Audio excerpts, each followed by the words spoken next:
Hey, everybody, I'm Jeremy Parsons from People on the Hollywood Raw podcast, talking about what it's like to be on the red carpet, the real story, and my most awkward moment with Bruce Willis. Hey, guys, welcome to the Hollywood Raw YouTube page. Make sure you drop a comment, like, subscribe. Do all the fun things. Follow everything. We're here to entertain you guys. What are you waiting for? Hurry up. Let's go. Enjoy.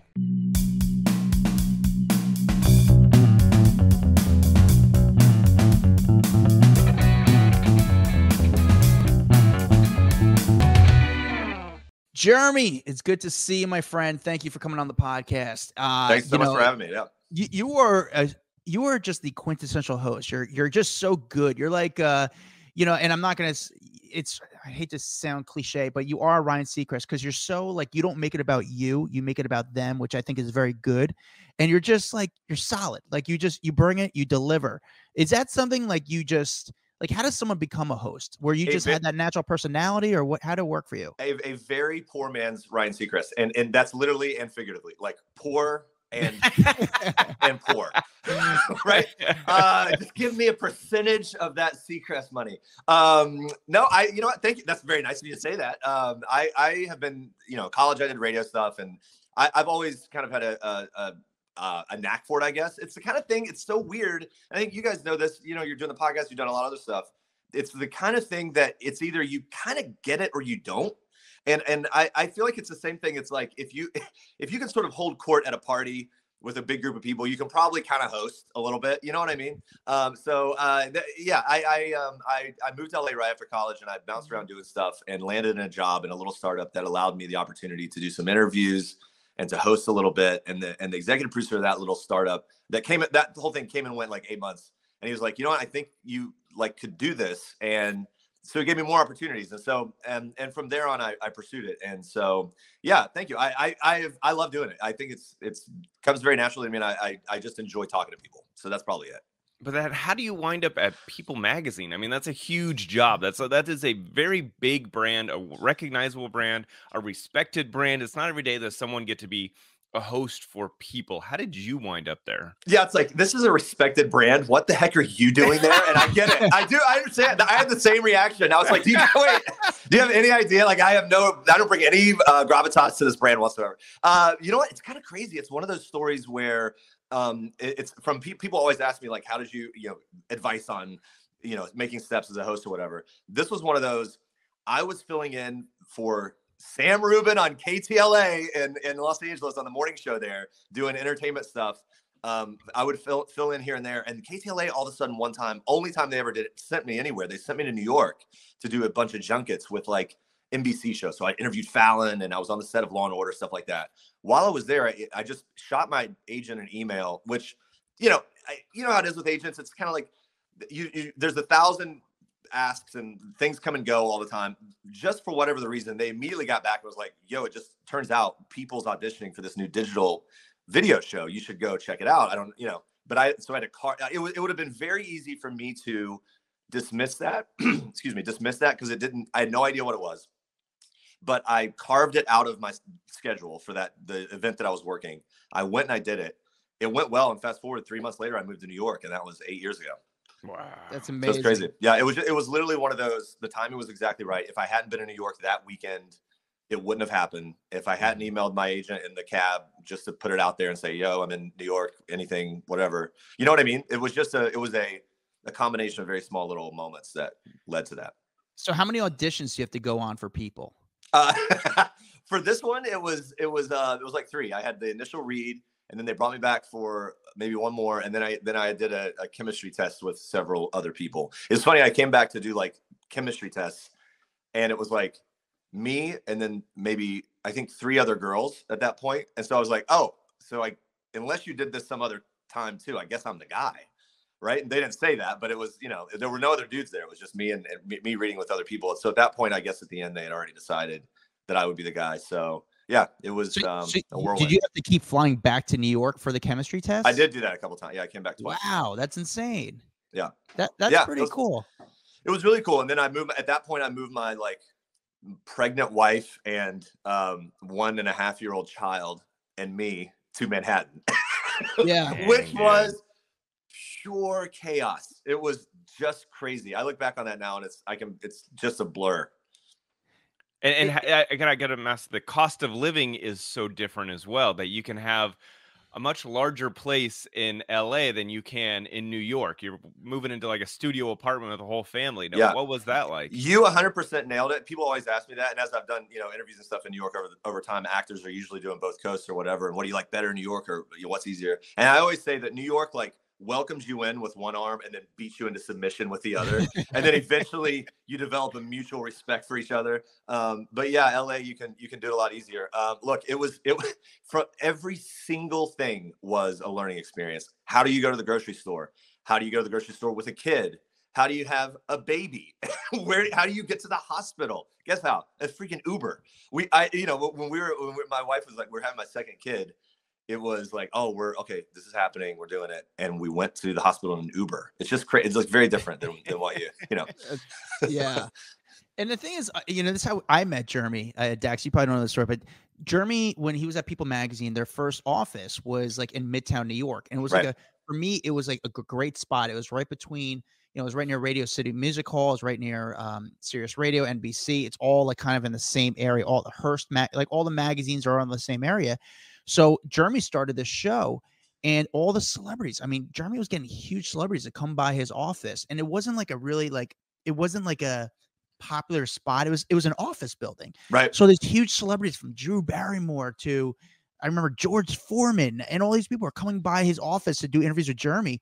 And I knew the doorman downstairs and be like, hey man, we got these cool people coming in. You should try to get, and they'd hit me up. So Jeremy would do the nice interview and have them sitting down in a chair. I'm getting them on their way to their car way out, right? Outside. Yeah.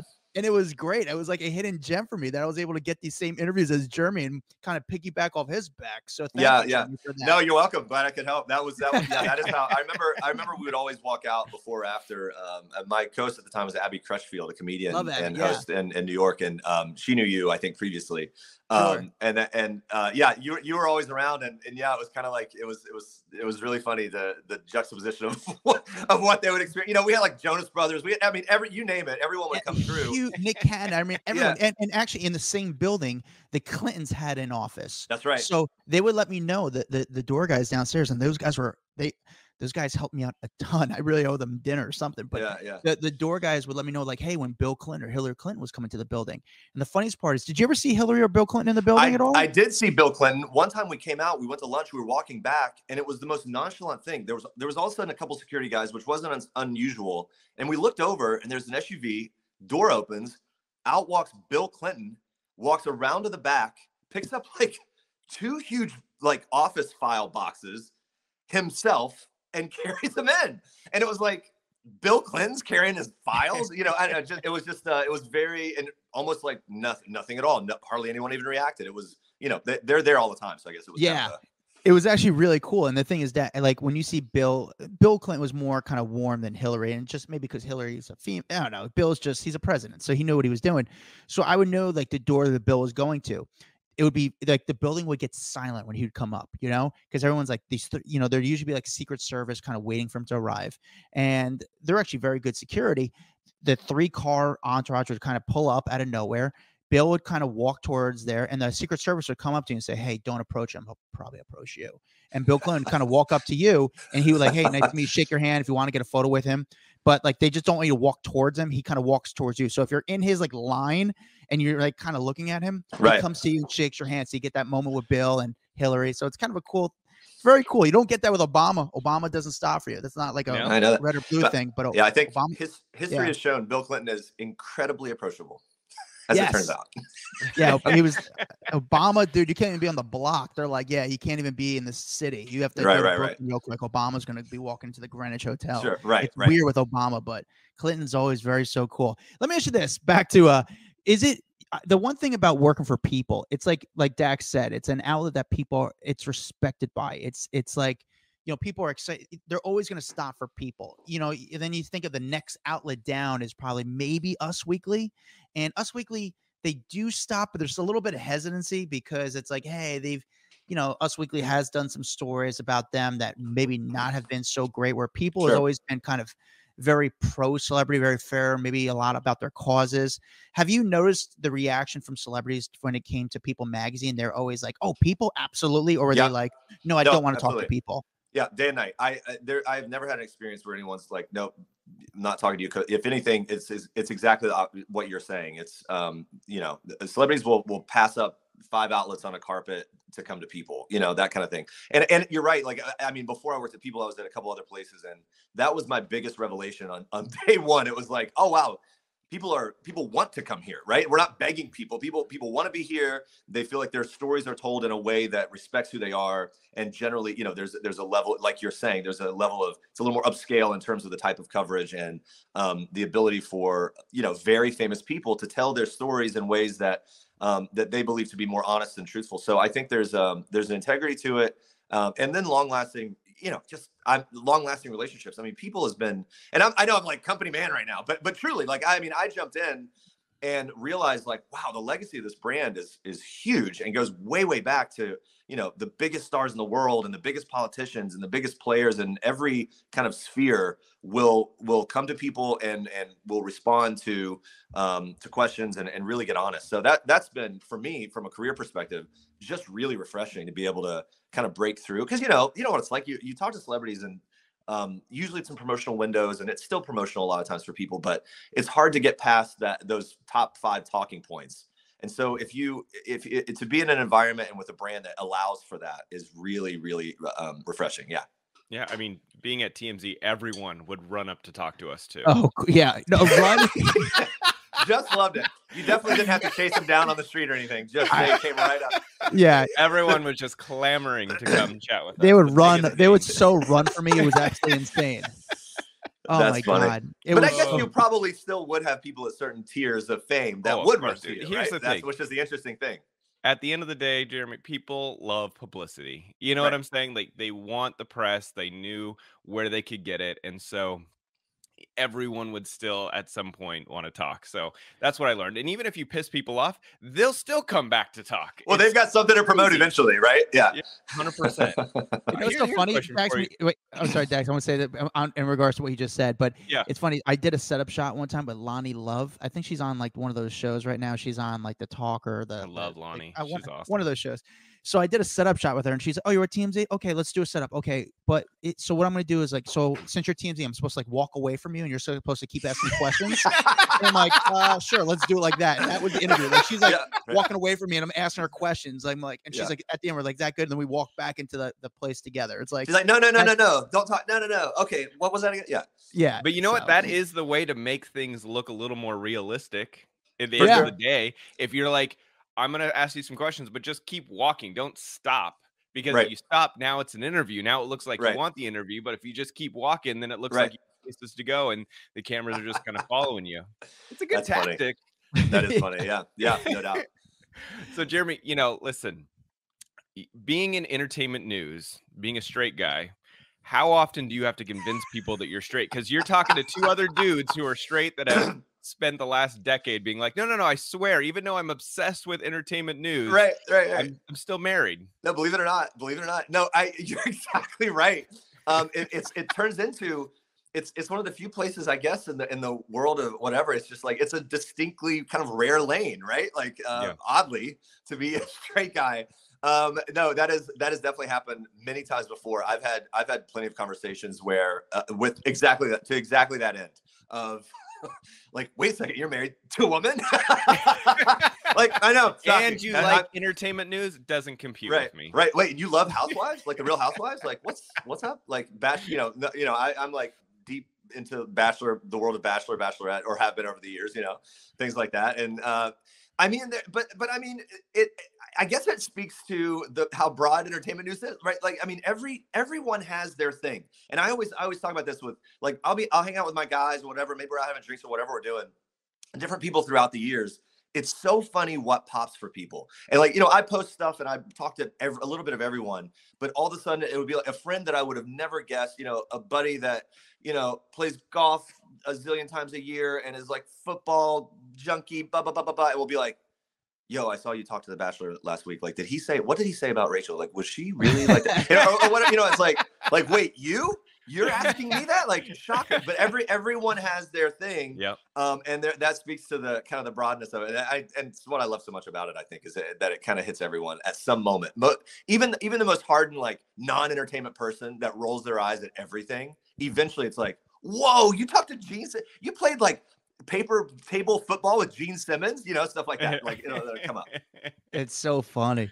Yeah, no, it's so crazy how much I know about, like, and that's funny. I was out to dinner with this past weekend with Jay Cutler, who's like the biggest bodybuilder, not just NFL Jay Cutler, the Christian Cavalieri Jay Cutler. I was with Jay Cutler, the Mr. Olympia. He's like one of the biggest bodybuilders ever.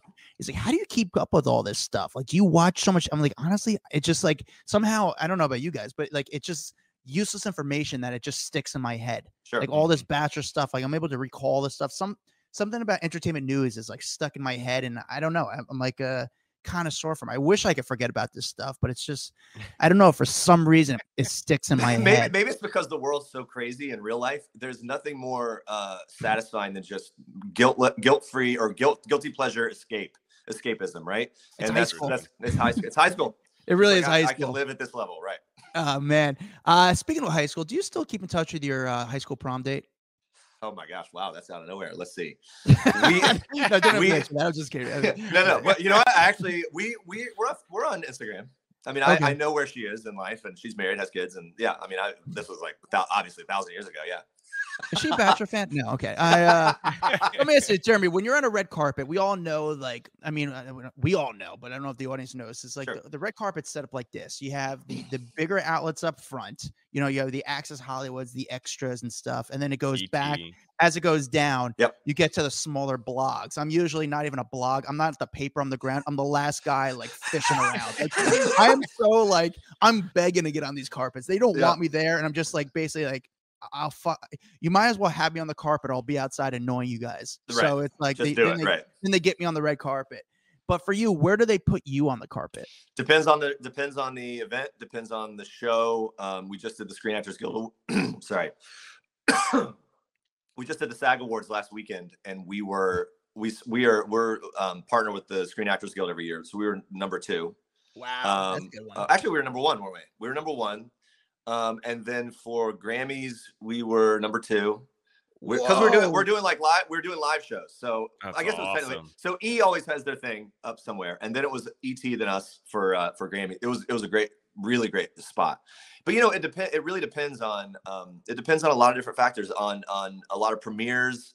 That's the other cool thing. Like, People's weird because we've got this whole video section, and then we've also got the editorial stuff. And so sometimes the publicist or whatever, it's like, well, wait, are you video? Are you editorial? Whatever, where we're going to put you. So it just depends. But generally, people get a really good spot, and that's been another relief. Because back in the day, man, I was at another place, and it was similar to you, like what you just described. Like we were scrapping to be at the end, right? It's like, and then you're yelling at people as they walk away and wave at you. Shamelessly yelling as they walk away and wave, which I've still done now. But I mean, that's just a whole different. There is nothing more demoralizing than a red carpet. Like the red carpet environment is like a little microcosm of demoralization, right? Like, you've got the power structure that's so strong. Publicists are completely the gods. There's usually a rope. You can't cross the rope, right? You're either the cool kids are over there and you're over here. And then like the idea of like just begging and leveraging anything you've got to try to get somebody to come over to the publicist. Please let me. And then finally they come over, the interview you've been staying there 3 hours for, and they'll be like, one question, right? Yeah, it's like, make it count, buddy. Here we go. 3, 2, 1. You better have it. And does hello or like, how are you? Does that count? I hope not. Right. So then it's like, it just turns into this whole power thing. It's a wild dynamic. I've talked to a lot of people about it. But learning to master that has been one of the most satisfying things of my work life. Like, there's something about getting in that groove and knowing how to be scrappy and knowing how to kind of leverage yourself, right? In a way that you publicists earn your trust, or you earn their trust, and they'll bring their client to you. And then you learn the trust of clients, right? Like, people are used to talking to you, so they know they'll come over. Yeah, no, I appreciate that. How do you get out that one question that is going to satisfy the audience, but also satisfy the celeb? Because the celeb normally wants to promote something or talk about their project, and the audience that's probably the last thing they want to hear, especially if the celebs it wrapped up in like a big news story. Right, absolutely. And like one of those things where it's like, oh, maybe the producers for the show, they just need a bite about the big news story. But in the moment, it feels way out of left field to come through and ask, you know, what do you make of this drama that has nothing to do with the event or where we're at right now? I remember I was, it wasn't exactly that, but it was similar. We were at this was what, a year or so ago, the Batman premiere with Zoe Kravitz was in it and Robert Pattinson. Robert Pattinson, yeah. But anyway, the big deal was that Zoe was showing up and Jason Momoa, who is like, you know, her like stepdad is going to be showing up too. Wasn't going to. And then as she was coming along, it was like, oh, we don't know how much time we're getting. Of course, all that our, you know, the producers and all that really from a viewership perspective or whatever, all we wanted was to have her talk about Jason Momoa. And then, you know, in addition to the project but that was a risky thing, but then it turned out to be really fun. Like he was there at the moment. The stars aligned for me. He was there at the moment Zoe walked up. So it just became like this perfect inroad to get them to kind of talk about each other, and became a fun thing. But yeah, I mean, you have to, you know, in those moments, you have to know the priorities of like, what do I need? What's going to make them happy, whatever. And then just be ready to fire away. And then, you know, the good news is usually, unless it's really, really bad, like the moment comes and goes. And if it sucks, then it sucks. And and then the next one comes and it's gone. Right. It's one of a million. So hopefully if it doesn't land, hopefully it doesn't hit too hard and they forget. And, you know, however many months later you see them again. Do you have one of those red carpet moments where you like think back and you cringe just because it was so awkward and you're just like, that's the one question that you think back and you're, God damn, like that one did not land. I've had a couple of those. Well, I had an embarrassing moment with Bruce Willis where I forget what the movie was. This was years ago, and it was a random movie. It came in and went like a sci-fi movie, and he came up, and I was at another outlet, and we were at the end, and it was one of those things where another thing that happens on carpets, if they're running out of time, so the big star shows up 15 minutes before the premiere movie starts.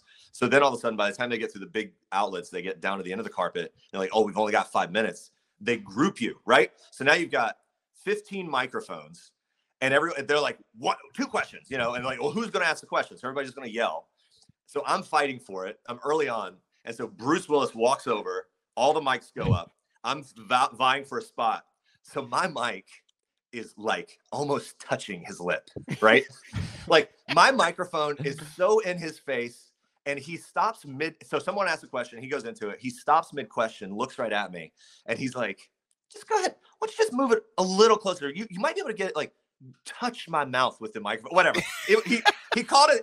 And by the way, no bad on his part. It was my fault, but it was such for me. I was so humiliated, right? Because you've got like this whole press corps, and it was my fault. I was being an idiot, and I was all like stuffing the mic in his mouth, and he just straight up called me out on it. Anyway, I think about that every single time I hold a microphone up to a celebrity's mouth. I'm not joking. I really do. Like every time I hold it up, I'm like, is this a good distance? Because Bruce Willis taught me you hold it away from the mouth a little bit. So anyway, that's the one that comes to mind. It's seared in my memory. And even though it probably sounds like insignificant in the moment, it was like, oh my gosh, I can't believe Bruce Willis called me out. That's great. Rainn Wilson once, I was on a carpet. This was maybe one of my first or second ever. And this is at a point where I had to do my own makeup. And I went a little heavy on the bronzer, right? So I washed out on camera, very white guy. I don't know if you can tell. And so Rainn Wilson came over to someone that was right beside me. And I tried to like get in on the interview. Again, this was very early. And I think he was a little frustrated that I was trying to like piggyback on the interview. And so he turned and he was just like, I don't know exactly what he said, but he just went in on me about my makeup and like how, like, wow, could you share a little with me or whatever, this whole thing. And it was just like, oh my God, again, like I was devastated, right? I was early on. I was like, I'm never going to be on a carpet again. Like he just destroyed me. The full circle moment was like a year later, I was at South by Southwest and he was doing a little independent film. And I saw the schedule. And it's like, tomorrow morning, you're interviewing Rainn Wilson and the filmmaker in this hotel lobby. South by Southwest is very pared down. It was very it was very personal, actually, and very intimate. So I was like, okay, there's no way he would remember this, of course. And then we did the interview. Saw him that morning. This is in a hotel lobby at South by Southwest. Did an interview, him and the filmmaker. Afterwards, we're tearing down. It went really well. And so we're all sitting there hanging out. And then the filmmaker starts asking me, you know, like, how long have you been doing this or whatever? And like, what's the worst? He said, what's the worst experience you ever had? I was like, funny enough, I was like, the story people ask me that all the time. And the story I've had for the past like year or so has been you, Rainn Wilson. And he's like, what? And then the filmmaker's like, what did this a-hole do to you? And I explained it. And then it was like a full redemption. He laughed. He's like, you probably deserved it. Learn to do makeup, you idiot, whatever. It was a full circle. It was a full redemption. And, you know, he's amazing. That's so funny, dude. Yeah. I love it. When you're on the carpet and you're like you said recently, you were like the number 2 person on the carpet. Sure. Or number 1. Does everyone stop for you? Or did anybody say, no, we'll pass? There's some people who they're just not doing press. Harry, like at the Grammys, like Harry Styles wasn't doing press. A lot of them will do photos and they move on, right? And that was one of the challenges of the Grammys was most of the big nominees were like the biggest names in music. So it was like, wow, are we gonna get, you know, how's this gonna go? So that often does happen where they don't have to do it and they don't necessarily want to do it and they don't do it. And so in those situations, it's not about, there's nothing you can do, right? You just have to, you kind of roll with that. So from my experience of like red carpets, like as a viewer, when you tune in, it looks very glamorous, very exciting. But when you're there working it, Right. It's the opposite. It's chaos. It's crazy. It's people yelling. How would you describe it to someone that has never been to a red carpet?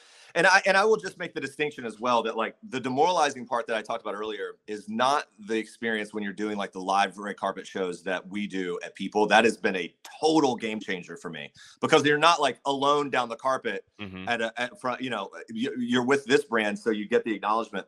And for the live shows that we do, you're right. It is not, it's chaos. There's a lot of juggling, and depending on how much space you have, it is just an onslaught. Luckily, our team has it down to a real science. We've got people on the carpet that talk to the publicists. We know who's coming next. They're in my ear. They're telling me, you know, we're live at that point. And so it's kind of like, you know, we're going to do a hot change from this person to the next person. Me and my co-host, Janine Rubenstein, are always up to date in the ear. And so it turns into this like gauntlet of just like boom, boom, boom. And you don't know when people are going to show up and when there's going to be a lull. So if there's a lull, all of a sudden you're just vamping for a period of time until someone else shows up. But you're totally right. The perception of that world is totally different. You know, the day before or even hours before, you've got guys, you know, construction guys out there just putting up, you know, tacking away the last stuff on the background and the step and repeat and making sure the carpet's up and whatever. Maybe there's rain, but you know, all these celebrities are looking at like a full panel of just like just a bunch of dudes, right? Like camera guys and like and crew guys that are all from various outlets and organizations and whatever. So it is definitely a smoke and mirrors kind of thing, but there is also a lot of inherent excitement about it because especially for award season and what we've experienced over the past few weeks are a lot of people that are really, really excited to be there and really grateful. And they are very excited to talk. And that's been something I've really loved. So because right now we're in the middle of award season. I mean, we're going to be wrapping it up here this weekend with the Oscars, but when you think of award season, what show are you like genuinely excited to cover? Because like I think about it, like the Golden Globes seems like a fun one because people already are going in knowing that it's probably going to be a good show. There's drinking, they're like excited about it. Or is it like, no, not even award season, it's the MTV Movie Awards because it's just a lighter vibe? I don't know. What is your favorite show to like cover? Yeah, that's a really good question. Globes is fun. SAG Awards is really big for us, and it's really fun because it's TV and movie, and it's there's something about you get into the psychology of all the stars, right? And what do they care the most about? And I think across the board, what they really care the most about is their peers' view of them and how are they doing compared to, you know, how do the people that they work with and they consider equals, how do they view them? And so with the Screen Actors Guild, that's who's voting, right? Other actors. So there is a different appreciation and emotion this past week. And I know from the public's perspective, the SAG Awards are probably like they're down the list a bit, right? In terms of even knowing what it is. But from the actor's perspective and from all of us that cover it, what you see is just a real deep felt appreciation for every award. And this year it was like, there's so many legacy artists. I was in the show and there was so much emotion and it was genuine emotion. Like these things have, okay, are you mad? Are you sad? Oh, someone cried, whatever. This was like an hour of emotion. You had Jamie Lee Curtis, you have Brendan Fraser, you've got just a whole onslaught of like these legacy artists that were making their way up, and then Everything Everywhere All at Once, and the run that it's having, and the representation that's a part of that, and just people that have been in the game for a long time that are finally getting acknowledged, was really, really palpable. And so to me, I love that one. And everyone's drinking and everyone's eating, and so it's kind of, and it's movie and TV actors, so everyone's there. There's something really special about that. So when you're actually, so when you cover these award shows, let's just say the Oscars, I know you've covered the Oscars in the past. Of course, yeah. Are you able to go inside and actually watch the Oscars? The Oscars is a different beast. For me personally, I always am either carpet or backstage in the press room kind of thing. Which, by the way, one year, the funniest thing ever was, do you remember when David Arquette was doing stuff for, I think, Howard Stern? And yes. one year I was back in the press room, and it's like they call numbers. Everybody gets a number. So the winner comes back, and they're standing there at a microphone, and there's like 50 people in bright lights and whatever. And then the person that runs the room will say, all right, we'll start with number 3, then we'll go to number 10. 3 gets to the microphone, asks a question, number 10. All of a sudden, number 10 or whoever stands up, it's like it's David Arquette asking like Natalie Portman a question. It was like, and every single celebrity had this moment of like, wait, David? It was so funny because he was just in there in like the trough with all of us, right? This was a few years ago, but so I for the Oscars specifically, it's kind of like you're in this press area, which is a whole production backstage. The winners come back, they get their photos taken, they do individual interviews with various outlets, then they come to the general press room, and all of that's a big production. They've got TVs everywhere, everyone's watching, everyone's got headsets, in case there's someone's doing an interview while someone else is winning, and so there's a big energy to it for sure. It's a whole production backstage. Would you rather be out front on the carpet or back there? Which is a better spot? I would rather. Oh, that's a really good question.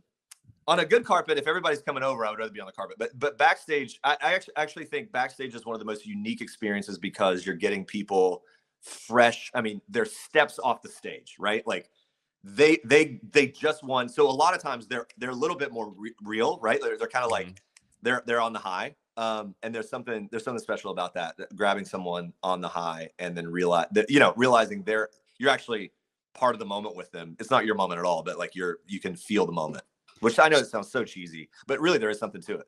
No, for sure. Do you ever feel like when you're interviewing these celebrities, like because it is a red carpet and there's so many cameras and lights around, that they're not really being real? Like like they're still acting? Sure. Yeah. I mean, everyone knows the game, right? Like, I mean, and not in a bad way, and it's not even nefarious or anything. It's just like, all right, you're at a movie premiere, they're promoting the movie, and then there are people that are more that are better at it than others, right? Like there are people who would just seem very natural and very real and very good no matter what. I mean, Tom Hanks is a good example of that. Tom Hanks, who's done countless interviews, but has an ability to make it seem like he's saying it all for the first time, right, to you, and that he actually cares about you, right? Like you walk away, it's like, I might be friends with Tom Hanks. I don't know. I'm not. But for 15 minutes, I think we might be, until I see other interviews and it's like, oh, he was really nice to everyone. You know what I mean? So when you're interviewing these people though, like you obviously don't know how much time you get with each person. How does it work for you? Like if someone is the publicist like hitting you from the back saying, okay, wrap it up? Are they like giving you like okay, one last question behind your behind your head? Yeah, a lot of times that happens. And I guess that's sort of an unseen part too, that there's the pressure is the publicist brought them to you. There's kind of an agreement that like, they've got a job to do. Their job is to keep it moving, keep everything on time. And so, yeah, there's definitely been plenty of times. And then you kind of work, you learn how to move within those parameters. They give you a tap. Okay, let me ask one. Then you do one more final question, the one that you really wanted probably as the final one. And yeah. And before you do the interview, does the publicist come to you first, or does the celeb see the mic flag and say, "Oh, I'm gonna go over towards people"? Can definitely go either way. And generally, red carpets, it's kind of like that, right? Like the way they generally work is publicists are kind of doing a recon, like a general pass early. We'll be coming through, let you know, right? And then they are managing. Yeah, they're managing sort of the movement of the carpet as the celebrity makes their way down. And so there's definitely been a heads up given, and if there's any stipulation about like, hey, sorry, we don't have a lot of time, whatever, that kind of thing. All right, is there a bit of relief that comes with the end of award show season? Because what a lot of people don't realize is you work Monday through Friday, but then award shows are either on Sunday or on the weekend. And so basically you're working nonstop for a couple months. Yeah. Are you excited that it's wrapping up, or are you like, is it like a bummer Yeah. because this is the best time of year? You're getting the biggest interviews with the biggest people. Yeah, it's exactly all of that at once. It really is. There's a level of satisfaction. Like, I mean, and I think you see that with the nominees as well. Like, here comes the Oscars. Like, by the time Oscars night gets there and the after parties and all of that, for them, it's been a gauntlet. They've been in this like rigorous schedule for months now, campaigning all the way through, you know, what all the press leading up. And then, you know, of course, all that goes on during the banquets and the award shows that you see, the stuff that you don't see. So you even see it from their perspective. You can feel, that's one thing that makes the Oscars special coming up, you know, next weekend, is that there's a level of relief that like, this is the big one. We're finally here. We finally made it. And then it's over. And yeah, you're right. Like, everyone in the industry of award season breathes a collective sigh of relief when it's over, but it's not a relief that like, we wish it's like, wow, that was really fun. Now let's take a break. You know, the industry definitely has like a few months of sort of dormant silence overall compared to the buzz and the hum of award season when right after the Oscars. How competitive is the red carpet, or is it competitive? Are you guys fighting for interviews, or like, are you guys talking smack about other outlets? Like, Like, I can't believe. Well, I will say this: like, when at People, no, but in my previous life, at other places, yes. But at People, it's not like that. But I will tell you, there have been plenty of times where all the the hosts, we all get to know each other, right? Like, you're on the same circuit, so you're kind of doing stuff. You see the same people all the time. You become friends, and so there are often times where it's like a big interview happens or a big star comes through. At the end of the night, you kind of like get together, like, well, what'd you get? What'd they say to you? Did they say this? Did they say, you know, whatever? Kind of like gauging like what you got compared to what everybody else got, kind of thing, which is a fun thing, and that's very unique to the red carpet, like at a premiere type environment or like a big event where there's one big star and we're all trying to get that star and all the things. And anyway, there's a camaraderie for sure behind the scenes between among the hosts of like all the red carpet events. Who are you closest to from another outlet? Oh, that's a good question. I know Rachel Smith pretty well from ET. I see her quite a bit. She's actually spent some time in Nashville as well. I mean, I see Scott Evans all the time. I mean, yeah, those are like the main ones. It's weird because I used to be really close to people in LA. And then when I was in New York over the past like year or two, it was only the most recent was like the past like 2 years that I did carpets again, because we kind of like got back out in there. We were doing a lot of in-studio stuff. So, yeah. Which celebrity is the one that you have the best relationship with? Like, when they come down the carpet, they see you, they get excited, you get excited. Like, Dax has that type of relationship with Jeffree Star. So who is it? Dude, if we could get Jeffree Star on this podcast, it'd be the freaking best thing ever. That would be awesome. I'm scared. Okay. Okay. This is a weird one. And I'll say this in a weird way. The people that I've become like oddly connected to in strange ways is the Property Brothers. You look like you could be the third Property brother. It's not like I'm not best friends with them by any means, but I have been. I was on a train from New York to DC, and a guy at the end of the train ride was like, "Are you one of those Property Brothers?" And I was like, "Absolutely not." But like, I can kind of see why you think that. I don't know. Like, such a weird thing. We've been on the Today Show together a few times and different things like that. You know what? It's ended up happening a lot of. As we were doing in studio for the majority of People Now, the show I was doing, we had so many, like the cast of This Is Us became very familiar over the years. A lot of country stars. We do tons of country. People like Kelsey Ballerini, people like Carly Pierce, Michael Ray, people that kind of came through, Kane Brown, people like that go back to, I think I did Kane Brown's very first ever video interview, or one of the very first when he was at the very beginning. And every time I see him on a carpet, I have seen him on a carpet subsequent to that, there's been a moment of acknowledgement of like, man, I remember, like, wow, it's been quite a journey. Like, he's now, one of the top country artists out there. So it is also one of the pleasures of the job is the frequency of sitting down with people, the frequency of kind of having like casual moments that lead to, at least familiarity over time. I got to ask the question, like, are you one of those guys that asks the worst question ever on the red carpet, especially the big events? Because this is the stupidest, worst question. Oh, I know what it is. Oh boy, here we go. I know what it is. Dax, what is it? It's, what are you wearing? Yes. Who are you wearing? Okay, yeah. So who are you wearing? Let me unpack that a little bit. Let me just unpack it a little bit. Because I'm obviously guilty. But here's the deal. The deal is, from the backside of it, in terms of the kind of content that we love and want, and the kind of content that gets the most passionate viewership, fashion is it. Our viewers, our consumers love the fashion. So we ask that not because it's like a genius question, but more like it is of interest to a lot of the content that we produce. So, and I'll tell you this as well, almost every celebrity can't wait to answer the question because they are either being sponsored by someone or someone has, they have a deal with whoever they're wearing, and they want to get the word out because of that handshake at whatever level, So there is, I know it sounds like the dumbest question ever, but it makes its way into every single platform of coverage and is definitely one of the priorities because look, red carpet moments are fashion moments as much as if maybe more so than they are anything else. So I will defend it. And I will continue to ask it. Well, I was going to say this real quick, but here's the thing. People see people. Obviously, if I'm walking down the red carpet, people doesn't want to interview me. But there's a lot of people on the red carpet. There's a lot of celebrities. Obviously, you're looking to get as many interviews. But some people who aren't the biggest stars are going to want to be interviewed by people. How do you dodge that when people want to be interviewed by you guys and but you're like, I don't really care? That is a good question. Yeah, that is a good question. When we're in a live show environment, we have a very small margin for who we can speak to. So there's just not time, right? It's not that people as a brand is not interested in up and coming stars or people that aren't the biggest star yet or whatever. There's plenty of coverage given to that. When we're in those environments, we have a window that we're live and we have to get to these. Here's our list. And it's kind of like, if you're not on the list, that's it. And by that, I mean, who are the nominees? Who are the big people of the night?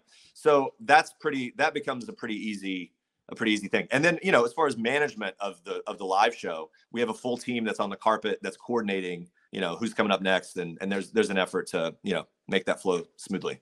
How much prep are you putting into this in regards to the question? Because if you only get one question or whatever, are you writing all these out? You know exactly what you're going to ask each person, or you're coming up with it on the spot? Yeah, we have producers that do research packets, but I always like to have. I personally, for award shows specifically, I do. It's like studying for a college exam, honestly, and it's a little bit overwhelming. But for me, I want to be very sort of hands-on.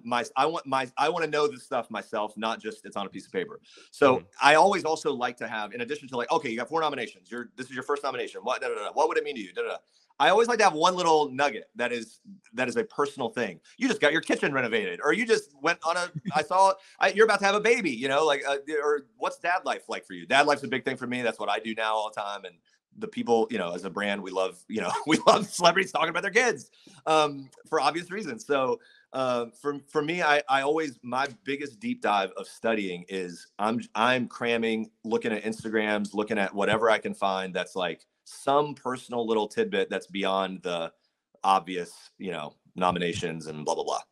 But do you have someone holding up cue cards no, right. to remind you, or is it just in your brain? Good question. That's a good question. It depends on the show. For the award shows, the live stuff, we do not have cue cards. That stuff is, and we don't know who's coming up when. And so that's very much on us to be on our game for that. Now we have producers that have sent us prep packets. So they've, we've got it. And some shows are like that. But for us, we tend to set it up so that we're kind of on the whole time. So it's harder to navigate sort of a card thing. When I do premieres and things, we'll tend to have, here's a card. Because my biggest problem is I will start listening to someone's answer and forget, and then get lost in their answer, and then be like, "Oh shit, what was my question now?" And now I got to come up with it on the spot. Yeah. So and for one thing I don't have that you do is someone talking in my ear. Right. That is the most distracting thing out there. How do you work through someone talking in your ear while you're trying to look professional and listen to an answer? Right. But I've gotten used to it to a point where that's my lifeline. I and me and the producer have a good relationship. I've already told them I tell her look, say who's coming next multiple times, right? If it's wow, who do we just? I literally we just interviewed 1,000 people. Oh, you're talking to Jamie Lee Curtis. they're in my ear, like, we're going to hot switch, wrap it up after she finishes this sentence, wrap it up. And then we're going to hot switch to Austin Butler. Austin Butler's next. Austin Butler, Elvis. Austin Butler, Elvis. Like 2 or 3 times in my ear is the thing. And they're always very much on that. But you're right. There is you have to keep a real focused, not to talk about it like it's rocket science, but there is something about staying kind of sort of listening here, but also staying focused about, you always have to know where you're going, right? Like, what's next? What are you doing? And that's the challenge, is to listen and also have the next question ready. I do word games to try to remember specific things. I try to do I literally will do word associations in my head so I won't forget. I can't think of a good one right now, but I should have an anecdote for that, but I don't. I'll think of one before then. I'd just be like, who are you wearing? Yeah, right. Exactly. Hey, back to that. Here's the question that I think is the worst question. Worse than who you're wearing. Anything that starts with, what was it like? I just get, and you have to some degree ask them, but like, what was it like shooting the movie? Right. What was it like working with them? Like, I try so hard to avoid that because it's so basic, but everyone falls into that. You can go all the way around, like, oh my God, you were out in the Irish countryside and doing different. What was it like making the movie? You end up landing at that same stupid question. And I do it all the time, but I try my best to stay away from it. That one's worse than what are you wearing? What was the weirdest or wildest thing you've ever seen on a red carpet? Ooh, I was there the night that, do you remember when Machine Gun Kelly and Conor McGregor, the BMAs? I was there. I saw that they're like hardcore. They had like a crazy interaction where I don't remember who swung at who. I don't remember exactly the scenario of like how that sparked. Machine Gun Kelly and Megan Fox and then Conor McGregor all ended up colliding and arriving at sort of the same time at the VMAs. This is 2 years ago, I think. And then all of a sudden in the press line, it's all really crazy. And the VMAs tends to be crazy anyway. It's like, it's a next level of like frantic energy, and like egos are running crazy and people are feeling a little more free. And all of a sudden there was this scuffle and a huge uproar. And when you're on a carpet, photographers will yell at someone to get a picture, but this was a different kind of uproar. And you just saw from where I was standing, I could see tons of people moving around and pulling people off. And that was one of the craziest things, because it was an actual, like, seemingly a real, like, confrontation. That it wasn't playful. It didn't seem staged. It seemed very real. So I don't know. That was probably the craziest thing I've ever seen. Who, when they walk down the red carpet, there is there is a presence. Like when they walk in, an aura. Like there's like an aura. Like the room stops. Like I picture someone like Rihanna walking. I was literally about to say Rihanna. Takes their breath away. I was gonna say Rihanna. Rihanna. The last time I talked to her, we were at one of the Savage Fenty, the fashion events that she does. She's got that big line, and we had been waiting on her forever. She wasn't late. It was just we had to be there forever ago, to wait. And when she walked in, it was like dead silence and just all the focus on her. That, and then cliche, Brad Pitt. Sorry, I'm so sorry to say it. A couple years ago, or what the last time I interviewed him was also at the Screen Actors Guild Awards last time, or whenever it was, whatever year, Hollywood. It's about Time in Hollywood. Yep.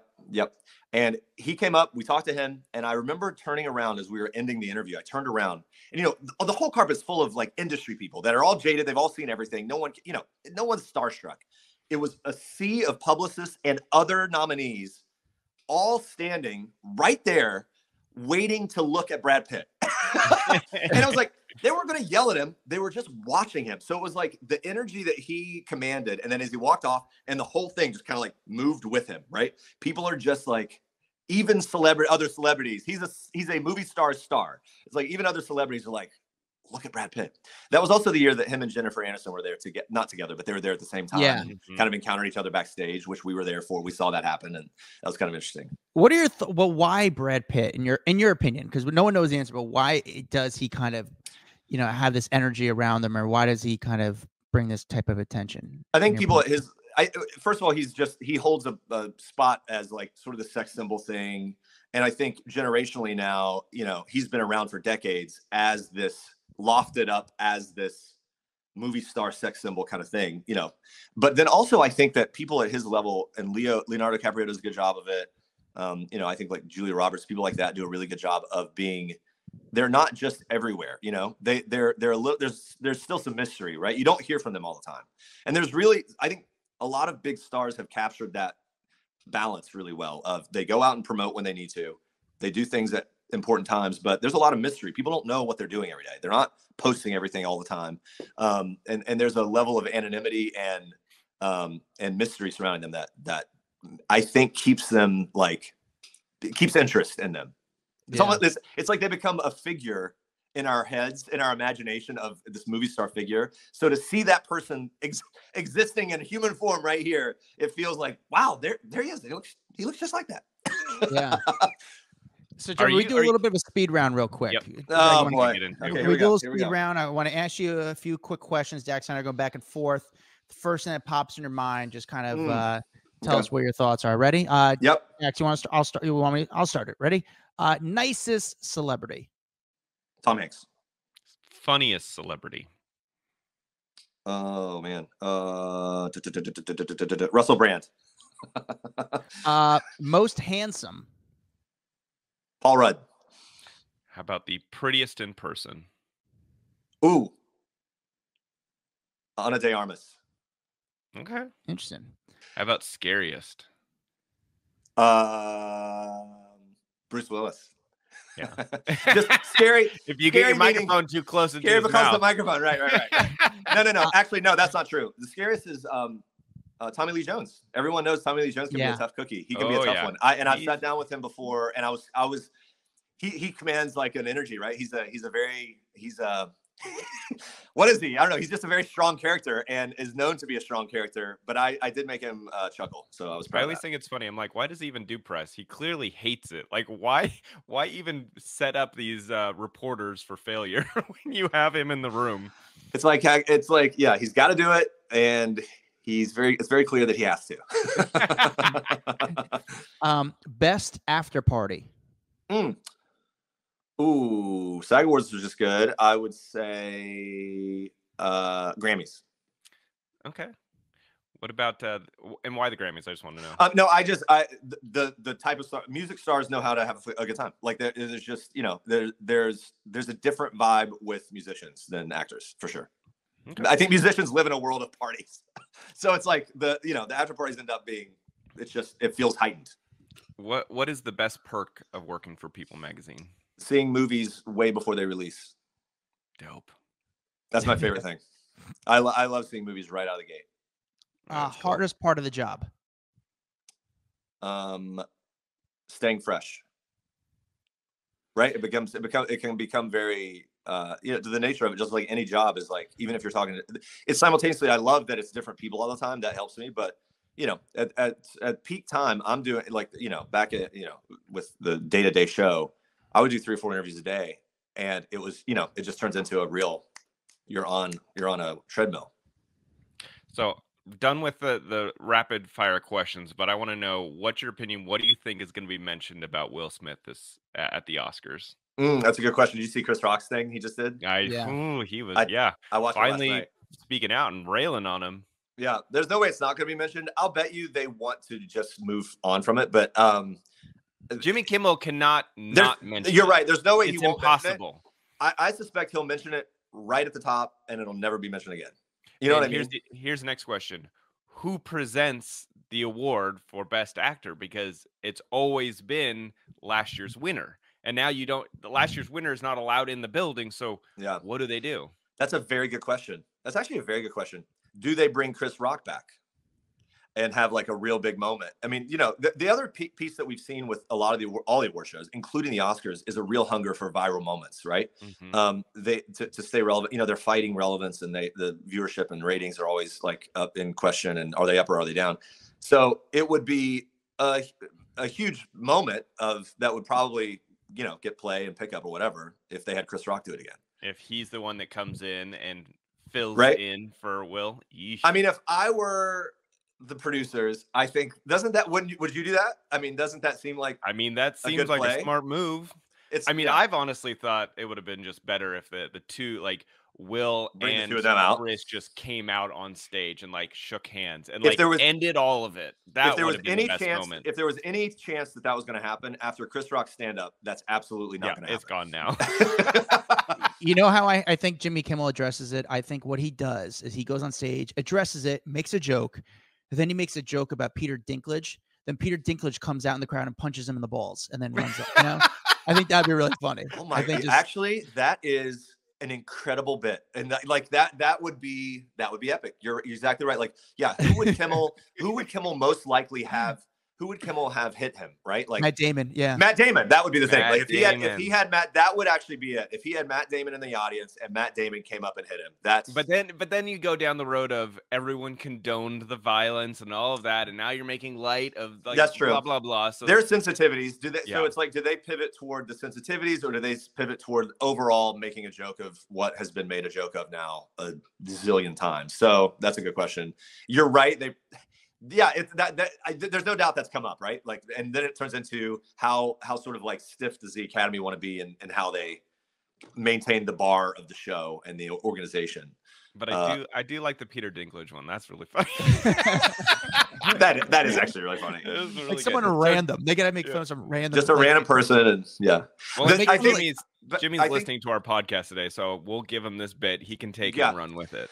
I think the Damon idea, it's safer because they have an established situation between the two of them. You know, like they've got an established the ongoing bit, so it would make more sense, and it would bring less criticism, and it would still hit the mark. But that's funny. Or do someone random, like make fun of like CT from the Real World and Road Rules Challenge, and he comes out like, wait, what is people CT would be like, from who the is challenge? this guy? Yeah, that would be funny. All right, well, Jeremy, dude, I really appreciate coming on the podcast. It's you're a bud, and you just kill it, man. You're good at what you do, and it's good to talk to you right before award season to hear, for our audience to hear about what it's like and to hear someone humanize the red carpet experience, because it's. I wouldn't say, maybe because we're jaded because we've done a bunch, but it's not. It's sometimes they're fun, sometimes it's work. It's sure. They're very interesting. But make sure you guys follow Jeremy at the Jeremy Parsons. He's a fun guy to follow, and it's like to see where he's at. Yeah, I'm fun if you want to see me doing random dance moves and my children periodically.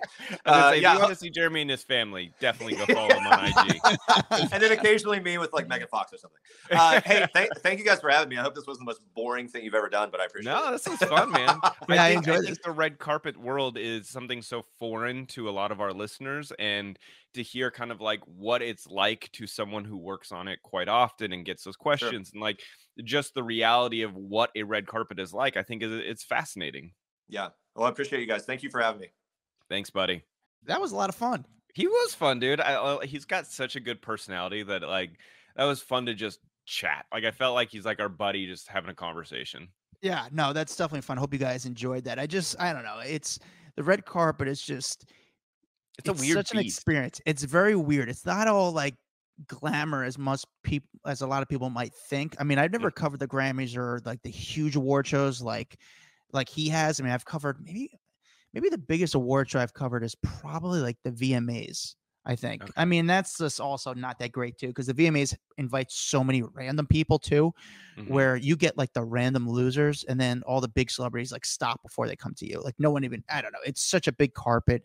It's not the real thing, but I don't know. He's guys has fun stories, and I just like to hear his experiences from being in a good position on the red carpet. Make sure you guys like and subscribe us on YouTube. Sorry for the glasses. Again, I have pink eye. Follow us on Instagram, TikTok, we're on it all. We have a private Facebook group, Off the Record. Guys, join it. It's a really fun group where we guys just a good community where you guys can ask us questions. You guys talk to each other. It's really cool and fun. Leave a review. Go wherever you listen to like the podcast. Just search in Hollywood Raw. Go all the way to the bottom, especially on the podcast app on Apple. Put in 5 stars, say a few kind words, leave your name and where you're from, and we'll give you a little shout out on air. It's the best thing you do to support us. If you've already left us a review, grab your partner's phone and do it for them. Get 2 reviews out of it. Why or your not? Mom, your dad, your child's. Just grab everyone's phone, please. Yeah, I literally do that when I'm out at a bar. I'm just like, give me your phone real quick. Follow me at Adam Glyn. Follow Dax Holt at Dax Holt. We'll see you guys later. Bye. What's up, guys? If you like that video, there's plenty more that came from. Make sure you like, subscribe, hit the bell so we can just feed you all the goodness daily. Hurry up. Come on, let's go.